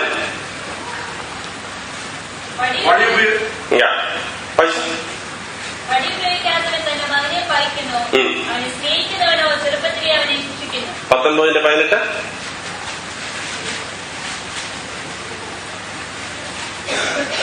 പ്രത്യാശത്തോളം നിന്റെ മകനെ ശിക്ഷിക്ക, ഓക്കെ. അപ്പൊ ഇവിടെ വടി ഉപയോഗിക്കുക എന്നുള്ളൊരു കാര്യം ചെറുപ്പത്തിൽ അവരൊരു വീണ്ടും ജന അനുഭവത്തിലോട്ടൊക്കെ വരുന്നത് വരെ എന്ത് ചെയ്യണം? അത്യാവശ്യം വടിയൊക്കെ നന്നായിട്ട് തന്നെ ഉപയോഗിക്കണം. ഈ അപ്പന്മാരെപ്പോഴും അങ്ങ് ചുമ്മാതെ അടിക്കും. കാണുന്ന മൃതനെല്ലാം അടിക്കും. വല്ലപ്പോൾ ഈ പറഞ്ഞതുപോലെ ഒരു നന്നായിട്ട് ഒരു പ്രാവശ്യം ഒന്ന് ഡീൽ ചെയ്ത് വിട്ടു കഴിഞ്ഞാൽ പിന്നെ നമ്മൾ എപ്പോഴും വടി ഉപയോഗിക്കേണ്ട വരത്തില്ല. മനസ്സിലായോ? പക്ഷെ നമ്മളിത് ഉപയോഗിക്കാതിരുന്നാൽ പ്രോബബ്ലി വാട്ട് വിൽ ഹാപ്പൻസ്, പിള്ളേർ അതിനെ ഒരു വളരെ അന്ത്യമായിട്ടെടുക്കും. എന്നും പറഞ്ഞുകൊണ്ട് നമ്മുടെ ദേഷ്യം തീർക്കാനായിട്ടുള്ളൊരു വസ്തുവല്ല നമ്മുടെ കുഞ്ഞുങ്ങൾ. ഇപ്പൊ ഫോർ എക്സാമ്പിൾ ഒരു ഹസ്ബൻഡ് ആൻഡ് വൈഫ് തമ്മിലുള്ള ആർഗ്യുമെന്റ്സ് ഉണ്ടായി കഴിയുമ്പോഴത്തേക്കും അത് സെറ്റിൽ ചെയ്യുന്നത് മിക്കവാറും പിള്ളേരുടെ മേലിലായിരിക്കും. നമ്മൾ കണ്ടിട്ടുള്ള കാര്യം, നമ്മുടെയൊക്കെ ജീവിതത്തിൽ ഉണ്ടാകുന്ന ഒരു കാര്യമാണ്. ഒരു കാര്യം ഭർത്താവ് കേട്ടില്ല, എവിടെയെങ്കിലും കൊണ്ടുപോകാനായിട്ട് പറഞ്ഞു, ഭർത്താവ് കേട്ടില്ല, അപ്പോഴത്തേക്ക് പിള്ളേർ ആത്മീയമായിരിക്കും എന്തെങ്കിലും ഒരു കുറിച്ച് കിടക്കുന്നത് ആ അടി മൊത്തം ആഘോഷങ്ങൾ കൊള്ളും. അതൊക്കെ എന്ന് പറഞ്ഞാൽ ചെയ്യരുതാത്ത കാര്യം ചെയ്യരാത്ത കാര്യം will go into that once again on that. പക്ഷെ അത് നമ്മൾ ചെയ്യുന്നത് ശരിക്കും പറഞ്ഞാൽ പാവമാണ്, മാതാപിതാക്കളായ നമ്മൾ ചെയ്യുന്നത്. അപ്പം so one thing you have to understand, കുഞ്ഞുങ്ങളെ നമ്മൾ ശരിക്കും പറഞ്ഞാൽ അടിക്കേണ്ട സമയത്ത് നമ്മൾ അവരെ അടിക്കാം. ചെറുപ്പത്തിലേ അടിച്ചു തുടങ്ങണം. കാരണം ഞാൻ ഓർക്കുന്നുണ്ട്, ഞാൻ സ്കൂളിൽ പഠിക്കുമ്പം 8ാം ക്ലാസ്സിൽ പഠിക്കുമ്പം ഒരു കുട്ടി അവന്റെ അപ്പൻ ഒറ്റ പ്രാവശ്യം അടിച്ചു. അന്ന് രാത്രി അവൻ സൂയിസൈഡ് ചെയ്തു. കാര്യം എന്ന് വെച്ചാൽ അവനത് താങ്ങാൻ പറ്റി. കാരണം ചെറുപ്പത്തിലേ അടിച്ചിരുന്നെങ്കിൽ അവനൊരു കുറച്ചൊരു മെന്റലി ഒരു പക്വത അവന് വന്നത്. പക്ഷെ 8ാം ക്ലാസ്സിൽ അവൻ ആദ്യമായിട്ട് ജീവിതത്തിൽ അവനെ അടിക്കുന്നു. അന്ന് രാത്രി ആ കൊച്ചൻ സൂയിസൈഡ് ചെയ്തു. ഒരു ചെറിയൊരു കാര്യം പറഞ്ഞാൽ എന്നിട്ട് പോയിരുന്നു പഠിക്കടാ എന്ന് പറഞ്ഞു അവൻ സൈക്കിൾ തുടച്ചുകൊണ്ടിരുന്നു. അത്രേ ഉള്ളൂ. അപ്പം നമ്മൾ പറയുന്നതിന്റെ താല്പര്യം എന്ന് പറഞ്ഞു കഴിഞ്ഞാൽ വടി ഉപയോഗിക്കുന്നതിന് ഇപ്പോഴത്തെ മനഃശാസ്ത്രന്മാർ പറയുന്നതോ അല്ലെങ്കിൽ നമ്മളിപ്പോ US ആരെങ്കിലും മൈഗ്രേറ്റ് ചെയ്യുന്നവരൊക്കെ ആണെങ്കിൽ അങ്ങനെയാണെങ്കിൽ ഇതൊന്നും പ്ലേ ചെയ്യാൻ പറ്റത്തില്ല.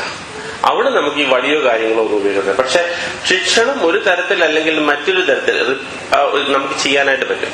ഫോർ എക്സാമ്പിൾ US അവിടെ ചെയ്യുന്നൊരു കാര്യം എന്ന് വെച്ച് കഴിഞ്ഞാൽ നമുക്ക് അത്രയും പ്രശ്നമില്ലെങ്കിലും അവരെ പിടിച്ചൊരു കോർണറിലോട്ട് കുറച്ചു നേരം നിർത്തുക.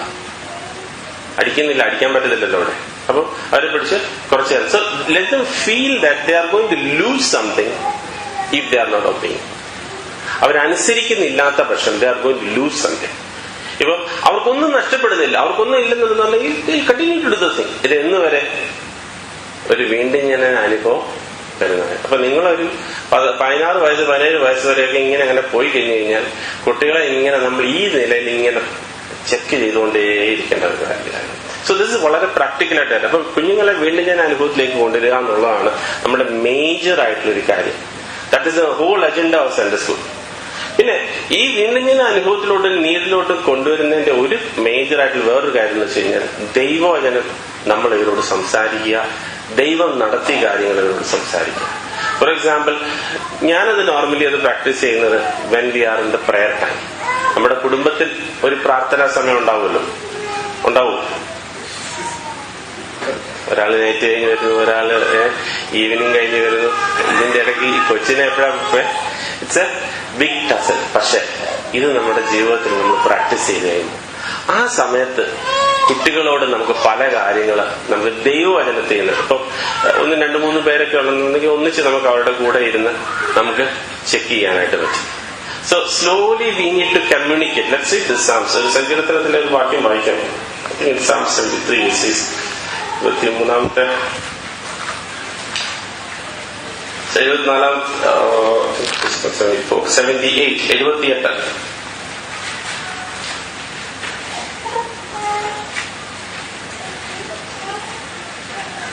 4-ാമത്തെ വാക്യം.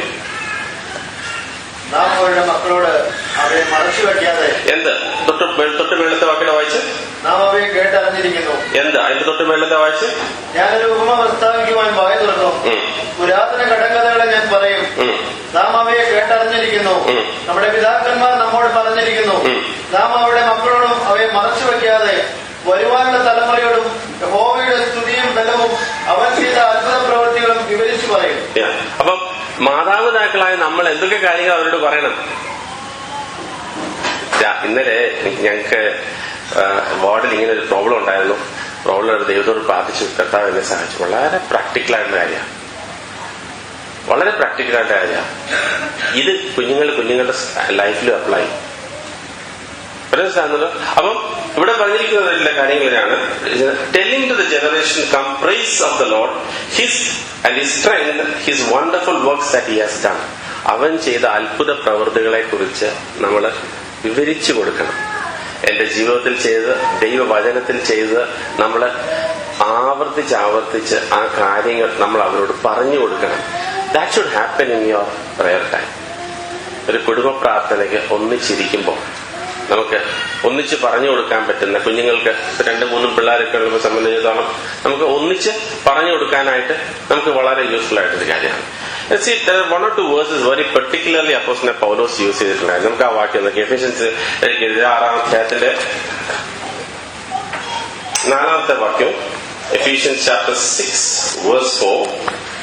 പിതാക്കന്മാരെ, നിങ്ങളുടെ മക്കളെ കോപിപ്പിക്കാതെ കർത്താവിന്റെ ബാലശിക്ഷയിലും മധ്യോപദേശത്തിലും പോറ്റുകളാണ്. അതേ കാര്യം തന്നെ കൊലോസ്യർക്കെഴുതിയ ലേഖനം 3-ാം അധ്യായത്തിന്റെ 21-ാമത്തെ വാക്യം.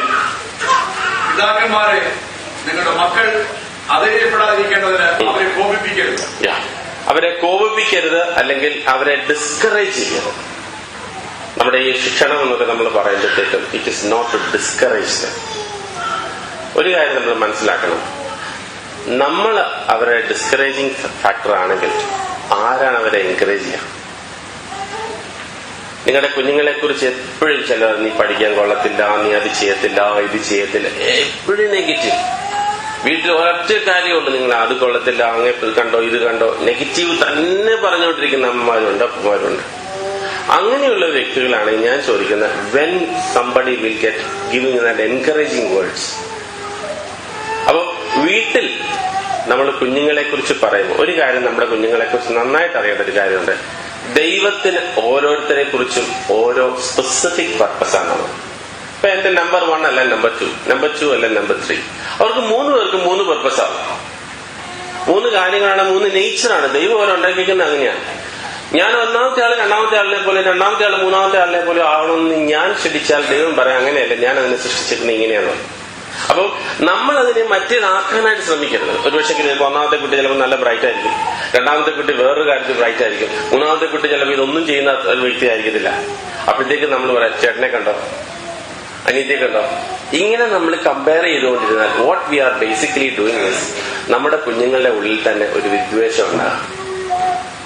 പിന്നെ സാധാരണഗതിയിൽ മലയാളി ഫാമിലീസ് പർട്ടിക്കുലർലി ചെയ്യുന്ന ഒരു കാര്യമുണ്ട്, ഡിവൈഡ് ആൻഡ് റൂൾ. ഇത് നമുക്ക് ബ്രിട്ടീഷുകാരുടെ കാലം തൊട്ടേ അറിയാം. അത് ചെറുപ്പകാലത്തിൽ നിന്നല്ല, അത് വലുതായെന്നൊരു അമ്മമാര് തന്നെ യൂസ് ചെയ്യുന്ന ഒരു കാര്യമാണ്, ഡിവൈഡ് ആൻഡ് റൂൾ. നമ്മുടെ കേരളത്തിലെ പല ഫാമിലീസും സ്പ്ലിറ്റ് ആയിരിക്കുന്നത് ഒറ്റ കാരണം divide and rule. Never do it. As A family, as A father, especially as A mother, always be righteous. Be right in dividing between the 3 or 4, whatever the number of children you got. ദൈവം നമുക്ക് തന്നിരിക്കുന്ന കുഞ്ഞുങ്ങളുടെ ഇടയിലോട്ട് വരുമ്പോഴത്തേക്കും ഒരാളെടുത്ത് പ്രത്യേക favouritism, ഒരാൾക്ക് കൂടുതൽ കൊടുക്കുക. Okay, എന്നാലും നമ്മൾ ബാലൻസ് ചെയ്യാനൊക്കെ ശ്രമിച്ചാലും ഡെഫിനറ്റ്ലി അവർ പറയും ദാറ്റ്സ് ഓക്കെ. പക്ഷെ ഫ്രം അവർ side we always need to love them so they really understand that my father and my mother, they love. ഞാൻ നിങ്ങളോട് ചോദിക്കട്ടെ, ഒരു ഭർത്താവ് എന്ന് പറയാണ്, ഓക്കെ ഞാൻ നിന്നെ സ്നേഹിക്കുന്നു എന്ന് പറഞ്ഞുകൊണ്ടിരിക്കുകയും ഒരു കാര്യങ്ങളും ചെയ്യാതിരിക്കുകയും ചെയ്യുമ്പോൾ ആ ഭാര്യയ്ക്ക് സംശയം തോന്നാറില്ലേ?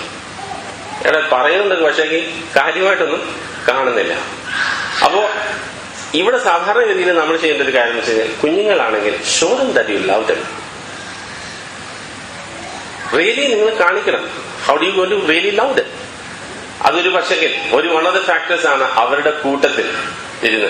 അതിൽ പ്രത്യേകിച്ചും 2 പേരും വർക്ക് ചെയ്യുന്ന ഒരു ഫാമിലിയെ സംബന്ധിച്ചിടത്തോളം ഒത്തിരി എക്സ്പ്രസിപ്പെടുത്തേ പറ്റത്തുള്ളൂ. നിങ്ങൾ എപ്പോഴും അവരുടെ കൂടെ ഇരിക്കാൻ പോകണം. I really thank God there was God gave us one person sitting at home. അതുകൊണ്ട് പ്രശ്നമില്ല.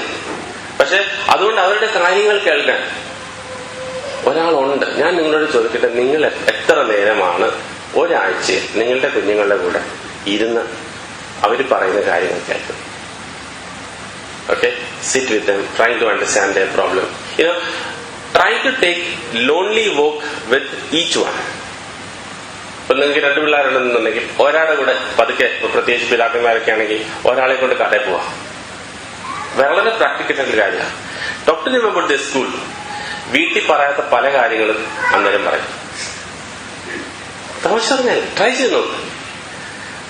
വളരെ കാര്യങ്ങൾ ഇൻവോൾവ് കാര്യങ്ങളൊക്കെ തിരിച്ച് നമ്മൾ ആ പോക്ക് പോയി തിരിച്ച് വീട്ടിൽ വരുമ്പോഴത്തേക്കും നമുക്ക് കുട്ടിയുടെ നല്ലൊരു പിക്ചർ നമുക്ക് കിട്ടും. ആളിപ്പോ എവിടെയാണ് നിൽക്കുന്നത്, ആത്മീയമായിട്ട് എവിടെയാണ്, സ്കൂളിൽ എവിടെയാണ്, ഫ്രണ്ട്സിൽ എന്തൊക്കെ പ്രശ്നങ്ങളാണ് അറിഞ്ഞിരിക്കുന്നത് എല്ലാം കിട്ടും. ഈ സമയങ്ങൾ നമ്മൾ ഏറ്റെടുക്കുന്നില്ല എങ്കിൽ, these are the times we spend very qualitily with this children. അവരുടെ കൂടെ സ്പെൻഡ് ചെയ്യുന്നുണ്ടെന്നുണ്ടെങ്കിൽ പലപ്പോഴും കുഞ്ഞുങ്ങളൊക്കെ വന്ന് നമ്മളോട് വന്ന്, പ്രത്യേകിച്ചും പെൺകുട്ടികളാണെന്നുണ്ടെങ്കിൽ അമ്മമാരുടെ വന്ന് ഇങ്ങനെ കഥ പറഞ്ഞുകൊണ്ടിരിക്കും. അവരെ എനിക്ക് സമയമില്ല എന്ന് പറഞ്ഞ് ഓടിച്ചു വിട്ടു കഴിഞ്ഞാൽ പിന്നെ അവർ വീട്ടിൽ വന്നൊന്നും പറയില്ല. See, we need to know what is happening in the school. We need to know what is happening elsewhere. എന്നാൽ മാത്രമേ നമുക്കൊരു കറക്റ്റീവ് ആക്ഷൻ എടുക്കണമെങ്കിൽ എടുക്കാൻ പറ്റത്തുള്ളൂ. എല്ലാം കഴിഞ്ഞ് ഒരു പെർട്ടിക്കുലർ ലെവൽ കഴിയുന്നുണ്ട്, അത് കഴിഞ്ഞ ശേഷം വന്ന് ഈ കാര്യം കറക്റ്റ് ചെയ്യാൻ പോയി ഒത്തിരി ലേറ്റ് ആയിപ്പോ.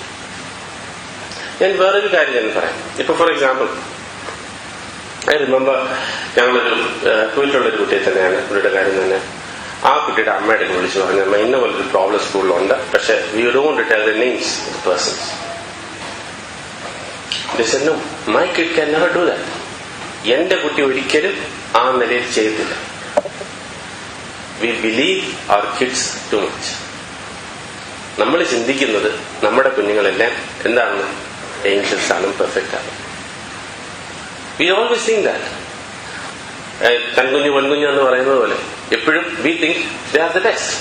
പക്ഷേ try to see is there any truth in that person saying that. ആ വ്യക്തി പറഞ്ഞതിനകത്ത് എന്തെങ്കിലും ഒരു സത്യമുണ്ടോ, ഒരു കഴമ്പുണ്ടോ എന്നുള്ള കാര്യം. ഈ പോസ്റ്റ്മാനെ അടിക്കുന്നത് പോലെ ഇത് ഒന്ന് പറയുന്നവനെ നമ്മൾ വഴക്ക് പറയും. പിന്നെ ആ വ്യക്തി അടുത്ത് നിങ്ങളുടെ അടുത്തൊന്ന് പറയൂ, ഒരിക്കലും പറയത്തില്ല. പക്ഷെ ആ വ്യക്തിയുടെ കാര്യം ഇത് കേട്ടിട്ട് try to monitor your child. What is happening? Look at his school bag, which books is reading. മനസ്സിലായോ? Which books is reading, what is in it. നിങ്ങൾ എത്ര സമയം നിങ്ങൾ, I don't know if you do that, ഒരു പക്ഷെ നിങ്ങൾ ചെയ്യുന്നുണ്ടായിരിക്കാം. Try to look in the school bags, see what is in it, what sort of books is having in his hand. അപ്പം നമ്മൾ വിചാരിക്കും നമ്മുടെ പിള്ളേരുടെ ഏഞ്ചൽസ് ആണ്. നമ്മുടെ പിള്ളേർ ഏഞ്ചൽസ് ഒന്നുമല്ല. അവര് ഞാൻ പറഞ്ഞല്ലോ, വീണ്ടും ഞാൻ അനുഭവത്തിന്റെ ലെവലിൽ വരുന്നത് വരെ അങ്ങനെയാണെങ്കിൽ പിന്നെ അത് കഴിഞ്ഞ ശേഷം പിന്നെ ഇടിച്ചുകൂടെ ഒരു ആശ്വാസമാണ്. പക്ഷെ അവിടെ വരെ അവരെ സംബന്ധിച്ചിടത്തോളം we have to be with the Lord. So go through the സ്കൂളിന്റെ ബാഗിനകത്തൊക്കെ ഒരു ഡിറ്റക്റ്റീവ്സിനെ പോലെയല്ല. Try to look at them when they browsing the internet. Sit with them. നിങ്ങളുടെ മൊബൈൽ എടുത്തിട്ട് ഏത് സൈറ്റിലാണ് പോകുന്നത്? പണ്ട് കാലത്ത് നമ്മുടെ അവിടെ നാട്ടിലൊക്കെ ഒരു സിനിമ കാണണമെങ്കിൽ എത്രമാത്രം കഷ്ടമാണെന്ന് നമുക്കൊക്കെ അറിയാം, അല്ലേ? അറിയത്തില്ലേ? തൊട്ടടുത്ത വീട്ടിലാണോ? അല്ല. പോണമെന്നുണ്ടെന്നുണ്ടെങ്കിൽ എത്ര പേരുടെ കണ്ണു വെട്ടിച്ചാലാണ് ഒരു സിനിമ കൂടെ പോകാൻ പറ്റുന്നത്, അല്ലേ? ആരെങ്കിലും ചെന്ന് വീട്ടിൽ ചെന്ന് പറയത്തില്ലേ? പക്ഷെ ഇപ്പോ നമ്മുടെ കുഞ്ഞുങ്ങൾക്ക് സിനിമ കാണണമെങ്കിൽ എത്ര പാടുവല്ലുണ്ടോ? നമ്മുടെ മൊബൈൽ കൈ കിട്ടിയാൽ മതി, അല്ലേ? നിമിഷ നേരം കൊണ്ട് സംഭവം അവർ കാണാനായിട്ട് പറ്റും. അപ്പൊ sin is so close to us. പണ്ടത്തെ പോലെ ഉള്ള ഒരു ലെവൽ അല്ല ഇപ്പോ. പണ്ടത്തെ പോലെ ഒരു സിറ്റുവേഷൻ അല്ല നമ്മളിപ്പോ ഫേസ് ചെയ്യുന്നത്. Sin is very close to them. അതുകൊണ്ട് തന്നെ ആ പ്രഷർ അവർക്കുണ്ട്. ഉദാഹരണമായിട്ട് ഞാൻ പറയാം, സാധാരണഗതിയിൽ നമ്മളൊരു മലയാള മനോരമ സൈറ്റിൽ പോയി, വളരെ നല്ലൊരു സൈറ്റാണ്, നമ്മൾ ചിന്തിക്കുന്ന ഒരു സൈറ്റിൽ ചെന്ന് നോക്കിക്കഴിഞ്ഞു കഴിഞ്ഞാൽ തന്നെ you have something to attract, isn't it? ഇല്ലേ? Let's be honest. ഉണ്ടോ ഇല്ലേ? യെസ്. അങ്ങനെയാണെങ്കിൽ ഇത് ക്യൂറിയസ് ആയി കാര്യങ്ങൾ ചിന്തിക്കുന്ന നമ്മുടെ പിള്ളേര് എത്രയധികം മനസ്സിലാവുന്നുണ്ടോ? Okay. When we here report in the Sunday school, പിള്ളേരുടെ റിപ്പോർട്ട് നമ്മൾ കിട്ടുമ്പം 5ാം ക്ലാസ്സിലെയും 6ാം ക്ലാസ്സിലെയും പിള്ളേരുടെ ടോക്ക് കേൾക്കുമ്പോൾ നമ്മൾ നാണിച്ചു പോകുന്ന സൺഡേ സ്കൂൾ ടീച്ചേഴ്സ് പറയുമ്പോൾ നിങ്ങൾക്ക് അതിശോക്തി തോന്നുന്നുണ്ടോ? ഞങ്ങൾക്ക് അതിശോക്തി തോന്നുന്നില്ല. We know because these people in the school and among the friend circle are quite exposed to all these things. ഇത് ഞാനീ പറയുന്നത് വേറെ എവിടത്തെ കാര്യമല്ല, ഇവിടുത്തെ കാര്യം തന്നെ പറയാം. quite exposed. Now we have to monitor them. We have to be after them. നിങ്ങൾക്ക് പറയാൻ പറ്റത്തില്ല ഓക്കെ സോ വാട്ട്. അപ്പം when you are not having a control, for example ചിലരെ സംബന്ധിച്ചിടത്തോളം ഈ മൊബൈൽ ഒരു വീക്ക്നെസ് ആണ്. They cannot control pornographic sites, they cannot control. Please switch to a Nokia mobile in which all this is not possible. അങ്ങനത്തെ ഒരു മൊബൈലോട് switch ചെയ്യാം. ഇപ്പൊ എനിക്ക് ഹാൻഡിൽ ചെയ്യാൻ പറ്റത്തില്ലെങ്കിൽ കുറഞ്ഞ പക്ഷം ബൈ ലോ, ഇപ്പൊ എന്റെ കുഞ്ഞുങ്ങളെ എനിക്ക് കൺട്രോൾ ചെയ്യാൻ പറ്റാത്ത നിലയിലാണെങ്കിൽ please switch. So there are disciplines. You switch off your internet ഇല്ലെങ്കിൽ നമ്മൾ ചത്തൊന്നും പോകുന്നില്ല. നമ്മൾ ഇതൊന്നും ഇല്ലാതെ ഒരു കാലത്ത് ജീവിച്ചിട്ടില്ലേ? വാട്സപ്പ് ഇല്ലെങ്കിൽ നമുക്കൊന്നും സംഭവിക്കത്തൊന്നുമില്ല. പക്ഷെ നമുക്ക് ഈ കാര്യങ്ങൾ കിട്ടിയിരിക്കുന്ന ടെക്നോളജികൾ we have to learn to use it. ഞാൻ ഈ പറയുന്നതെന്ന് വെച്ച് കഴിഞ്ഞാൽ ഇതിനെല്ലാം നമുക്ക് കാണുന്നതല്ല. പിന്നെ there is a limited time. Time is very precious. കുഞ്ഞുങ്ങൾ പ്രത്യേകിച്ചും പഠിക്കുന്ന കുഞ്ഞുങ്ങളാണെങ്കിൽ ഇത് നമ്മുടെ കാര്യത്തിലും ആപ്ലിക്കബിൾ ആട്ടോ, നമ്മുടെ കാര്യത്തിലും ആപ്ലിക്കബിളാണ്. നിങ്ങൾ ഒരു ദിവസം ഒരാഴ്ചയിൽ നിങ്ങളൊരു ആവറേജ് ടൈം എടുത്തിട്ട് എത്ര മണിക്കൂർ വാട്സപ്പിനും ഫേസ്ബുക്കിനും കളയുന്നു? Compare that to the prayer time you have. എത്ര മണിക്കൂർ നിങ്ങൾ എടുക്കും? ഒരു മണിക്കൂർ അറ്റ് ആൻ ആവറേജ് നിങ്ങൾ ഒരു ദിവസം ഇതിനു മുമ്പ് ചെലവഴിക്കുന്നുണ്ടല്ലോ. എന്നാൽ അങ്ങനെയുള്ളവരോട് ചോദിച്ചു കഴിഞ്ഞാൽ ഒരു മണിക്കൂർ പ്രാർത്ഥിച്ചോന്ന് ചോദിച്ചാലോ എന്തു പറയും? സൗര ഭയങ്കര ബിസി ആയിരുന്നു, ബൈബിള് വായിക്കാൻ പോലും സമയം കിട്ടിയില്ല. പിന്നെ സൗരന്മാരിങ്ങനെ നിവൃത്തിയില്ലാതെ പുറകെ നടക്കുന്നതുകൊണ്ട് ഞങ്ങളിങ്ങനെ വായിക്കുന്നത്. So I covered many practical points. നിങ്ങളുടെ ജീവിതത്തിൽ എല്ലാം ഒന്നും എല്ലാവർക്കും ആപ്ലിക്കബിൾ ആയിരിക്കത്തില്ല. ചില കാര്യങ്ങളെങ്കിലും ചിലർക്ക് ആപ്ലിക്കബിൾ ആയിരിക്കും. സി ഇറ്റ് ഇസ് ഇൻവർ പറഞ്ഞതുപോലെ it is very important to spend time with kids. നമ്മുടെ കുഞ്ഞുങ്ങളുടെ കൂടെ ഇരിക്കാൻ. പിന്നെ നമ്മൾ ഈ കുഞ്ഞുങ്ങൾക്ക് നമുക്ക് പൈസ ഉണ്ട്. പണ്ട് കാലത്ത് നമ്മളെ സംബന്ധിച്ചിടത്തോളം നമ്മളൊരു ഇപ്പം എന്റെ ഫാദറിനോട് ഞാനൊരു സമയത്ത് ഒരു ബൈക്ക് ചോദിച്ചപ്പോൾ ബൈക്ക് അവിടെ തരത്തില്ലെന്നാണ്, അതൊന്നും തരാൻ പറ്റത്തില്ല. അപ്പൊ ഇന്നൊരു പക്ഷേ നിങ്ങൾക്ക് ഇതിപ്പം ഒരു പുഷ്പം പോലെ വാങ്ങിച്ചു കൊടുക്കാന്നുള്ളതേ ഉള്ളൂ. Because you are more rich now, right? അങ്ങനെയുള്ള ഒത്തിരി ഗാഡ്ജറ്റ്സ് നമ്മുടെ കുഞ്ഞുങ്ങൾക്ക് വാങ്ങിച്ചു കൊടുക്കാൻ കഴിയുന്ന ഒരു സമയമാണ് ഇപ്പം നമുക്ക്. പക്ഷെ ask God, is it wise at this point to really buy this and give it? ചിലരുടെയൊക്കെ സ്വന്തമായി അവരുടെ കയ്യില് they have this, what is this called, pad, right? tab. Yeah, tab. കുഞ്ഞുങ്ങൾക്കൊക്കെ എല്ലാവർക്കും സ്വന്തമായിട്ട് ടാബ് എല്ലാം ഉണ്ട്. I ask them, whom are they talking to them? Switch off your internet at 9:30 or 9 o'clock. എന്തിനാ 9 മണി കഴിഞ്ഞിട്ട്? ഇപ്പൊ നിങ്ങൾ പറയും 9 മണി കഴിഞ്ഞ് ആരെങ്കിലും വാട്സപ്പ് കോൾ നമ്മൾ മൊബൈൽ മനസ്സിലാകുന്നുണ്ടോ? See something we think that ഇതൊന്നും ഇല്ലെങ്കിൽ ഞങ്ങളുടെ വീട്ടിലെല്ലാം ആകാശം ഇടിഞ്ഞു വീഴും. ഒന്നും ഇടിഞ്ഞു വീഴത്തില്ല. You are protecting your kids. നിങ്ങളുടെ കുഞ്ഞുങ്ങൾ ഇതിലാണ് സമയം സ്പെൻഡ് ചെയ്യുന്നത്. നിങ്ങളും ആണെങ്കിലും അത് ചെയ്യാം. ഒരു 9 മണിയൊക്കെ ആയി കഴിയുമ്പോഴത്തേക്ക് switch off the internet browser, the wireless device or whatever you have. I'll tell you, after that പിള്ളേരും കോൺസെൻട്രേറ്റ് ചെയ്യും, സ്റ്റഡി ചെയ്യാൻ, പഠിക്കാനായിട്ട് അവർ കോൺസെൻട്രേറ്റ് ചെയ്യുന്നതാണ്. കുഞ്ഞുങ്ങൾ ഇതിൽ നിന്ന് ഷിഫ്റ്റ് ചെയ്ത് കഴിയുമ്പോഴത്തേക്കുണ്ടല്ലോ ഓട്ടോമാറ്റിക്കലി അവരുടെ പഠിത്തത്തിലുള്ള കോൺസെൻട്രേഷൻ പലപ്പോഴും പലരും പറയാറുണ്ട് പിള്ളേർക്ക് അതിനില്ല. കാരണം ഇവര് എഴുതിക്കൊണ്ടിരിക്കുമ്പോഴും പഠിച്ചുകൊണ്ടിരിക്കുമ്പോഴും അടുത്തത് ചാറ്റ് ചെയ്യുന്നത് ഇങ്ങനെ മനസ്സിലിരിക്കുക. അത് വെച്ചുകൊണ്ടാണ് ഇങ്ങനെ എഴുതുന്നത്. എഴുതി കഴിഞ്ഞ് കുറച്ച് കഴിഞ്ഞിട്ട് ഒന്നും മനസ്സിലാകുന്നില്ല എന്തോ എഴുതിയെന്ന് പോലും അറിയത്തില്ല. ഹോംവർക്കൊക്കെ എഴുതി തീർത്തു. The reason is we are spending അവർ brain in the chat and all this. ഇത് ശരിക്കും നമ്മളെ മനസ്സിലാക്കുന്ന ഒരു കാര്യമാണ്.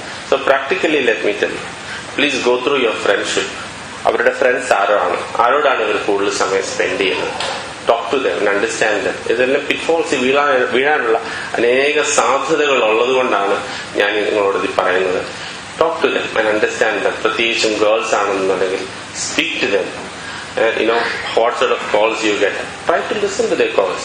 ഞങ്ങളുടെ വീട്ടിൽ ഞാൻ പിള്ളേരോട് പറഞ്ഞിട്ടുണ്ട്, see, if you want, whenever I want, I need the password of all your mail accounts.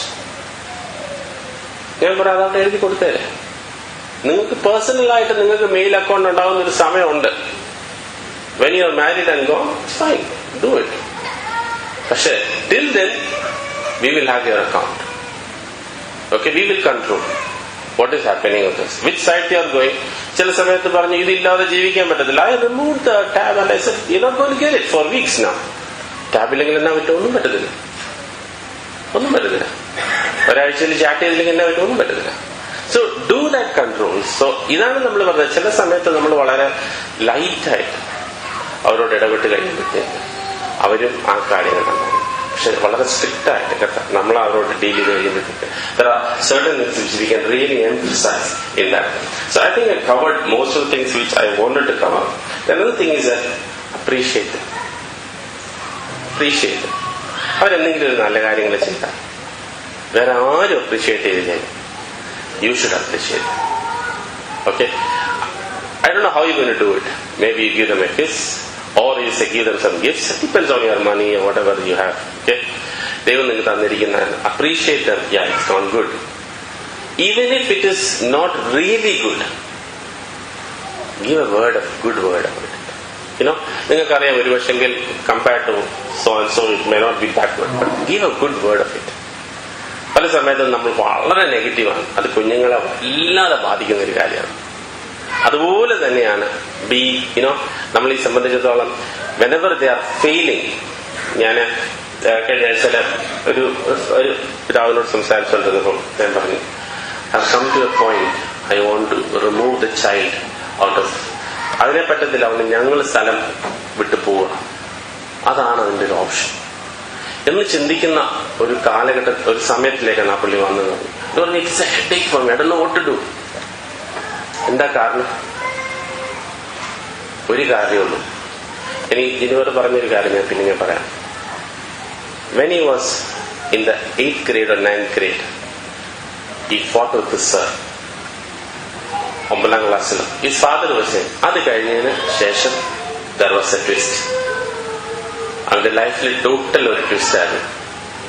ഇന്ന് അവനെ സംബന്ധിച്ചിടത്തോളം അവന്റെ പേരൻസിന് ഒരു തലവേദനയാണ്, നാട്ടുകാർക്കൊരു തലവേദന. സ്ഥലങ്ങളെ ഞാൻ നിങ്ങളോട് പറഞ്ഞു, ഇതൊക്കെ റിയാലിറ്റി ആവുന്നത്. Of course negative examples. പക്ഷെ നമ്മൾ അവരോട് കൂടെ സമയം സ്പെൻഡ് ചെയ്ത് you appreciate them, encourage them even if it is fail. Okay, ഇങ്ങനെ ഒരു സാഹചര്യത്തിലുള്ള കുട്ടിയാണ് നമുക്കുള്ളതെന്ന് വെക്കുക. Don't lose hope. There is hope in Jesus. Okay, മനസ്സിലാവുന്നുണ്ടോ? ഞാൻ പറയുന്നില്ല നമ്മുടെ എല്ലാ കുട്ടികളും ഈ പറഞ്ഞ നിലയിൽ പെർഫെക്റ്റ് കിഡ്സ് ആണെന്ന് പറയുന്നത്. പക്ഷെ there may be kids who is going totally astray. അങ്ങനെ വരാതിരിക്കട്ടെ. പക്ഷെ അഥവാ അങ്ങനെ ഒരാൾ നമ്മുടെ കൂട്ടത്തിൽ ഉണ്ട് എന്ന് വരിക, അങ്ങനെയാണെങ്കിൽ പോലും give him hope, because only Jesus can give them such a person a hope. അതുകൊണ്ട് ആ വ്യക്തിയോട് തുടർമാനമായിട്ട് നമ്മൾ പ്രാർത്ഥിക്കുകയും ഇടിവിൽ നിൽക്കുകയും ഉത്സാഹിപ്പിക്കുകയും ഒക്കെ ചെയ്യാം. Now, let me give you my last one before we break. We'll have a tea after this, then we're going to talk about another subject.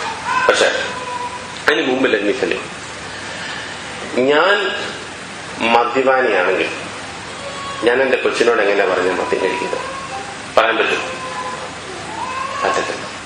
ഞാൻ 4 മണിക്കൂർ ഇന്റർനെറ്റിലാണെങ്കിൽ എന്റെ കൊച്ചിനോട് പറയാൻ പറ്റും നീ ഇത് ഉപയോഗിക്കണം? പറ്റും. ഞാൻ ടിവിയുടെ മുമ്പിൽ എണ്ണിക്കത്തില്ലെങ്കിൽ എന്റെ കൊച്ചിനോട് പറയാൻ പറ്റും നീ ഇത് ചെയ്യണമെന്ന് പറയാൻ പറ്റും? I am an example. നമുക്ക് പിള്ളേരെ ഫൂൾ ചെയ്യാൻ പറ്റത്തില്ല കേട്ടോ. അവർ ഭയങ്കര സ്മാർട്ടാണ്. അവർ നമ്മളെ നോക്കും. ഈ ക്രൈറ്റീരിയയിൽ, ഈ സാഹചര്യത്തിൽ എന്റെ അപ്പൻ എന്താണ് ചെയ്യാൻ പോകും, എന്റെ അമ്മ എന്താണ് ചെയ്യാൻ പോകും, അവരത് കണ്ടുകൊണ്ടിരിക്കുക. And they are learning out of that. നമ്മൾ പറയുന്നതൊക്കെ ഒത്തിരി വലിയ വലിയ കാര്യങ്ങളായിരിക്കും, പക്ഷെ ആ സാഹചര്യത്തിൽ എന്താണ് ചെയ്യുന്ന കാര്യങ്ങൾ എന്നുള്ളത് എന്റെ കുഞ്ഞുങ്ങൾ നോക്കിക്കൊണ്ടിരിക്കുന്നു. അപ്പൊ നമ്മൾ ഒരു എക്സാമ്പിൾ അല്ല എങ്കിൽ, dear brothers, don't expect them also to do follow that. അപ്പൊ നമ്മുടെ വ്യക്തിപരമായ ജീവിതത്തിൽ നമ്മൾ പറയുന്ന കാര്യത്തിലുള്ള ഒരു വ്യക്തത. For example, when we did something wrong, say I did something wrong, there is no problem. നമ്മളൊരു കാര്യം ചെയ്തു എന്നുള്ളൊരു കാര്യം ചെയ്തു, this is what I did. And there are times then we can ask apology and all that. At home we have to do this. അന്യോന്യം അങ്ങനെ സ്നേഹിക്കുന്ന ഒരു സിബ്ലിങ്സ് ആണെങ്കിൽ tell you what a blessing the family will be. എത്ര ഒരു അനുഗ്രഹമായിരിക്കും അങ്ങോട്ടും ഇങ്ങോട്ടും ഇതെല്ലാം ഞാൻ ഈ പറഞ്ഞെല്ലാം കുഞ്ഞുങ്ങളെ കുറിച്ചുള്ള വളരെ പ്രായോഗികം ഞാൻ പ്രാക്ടീസ് ചെയ്യുന്ന ചില കാര്യങ്ങളുമാണ് ഞാൻ നിങ്ങളോട് പറഞ്ഞത്. ഒക്കെ ഒന്ന് പ്രാർത്ഥിക്കാം, ഒരു വാക്കൊന്ന് പ്രാർത്ഥിക്കാം പ്ലീസ്. കേൾപ്പിച്ച നല്ല ആലോചനയ്ക്കായിട്ട് സ്തോത്രം ചെയ്യുന്നു കർത്താവേ. അവിടെ ഞങ്ങളെ കേൾപ്പിച്ച ഓരോ കർത്താവിന്റെ വചനങ്ങളും ആലോചനകളും കർത്താവേ ഞങ്ങളുടെ ഹൃദയങ്ങളിൽ അത് ഏറ്റെടുക്കുവാൻ തക്കവണ്ണം ഞങ്ങൾക്ക് കർത്താവേ ദിവസങ്ങൾ അധികമായിട്ട് ആത്മാവിന്റെ അനോന്യം തരണമേ, കൃപ തരണമേ എന്ന് പ്രാർത്ഥിക്കുന്നു കർത്താവേ. അതിന് സംസാരിച്ച അവിടുത്തെ ദാസന്റെ കാര്യങ്ങൾ ഏൽപ്പിച്ച് പ്രാർത്ഥിക്കുന്നു, വേറെ അനുഗ്രഹിക്കണമേ എന്ന് പ്രാർത്ഥിക്കുന്നു. കർത്താവ് എല്ലാവരെയും ദീർഘങ്ങൾ ഏൽപ്പിച്ചുകൊണ്ട് പ്രാർത്ഥിക്കുന്നു. യേശുവിൻ നാമത്തിൽ പിതാവേ, ആമേൻ.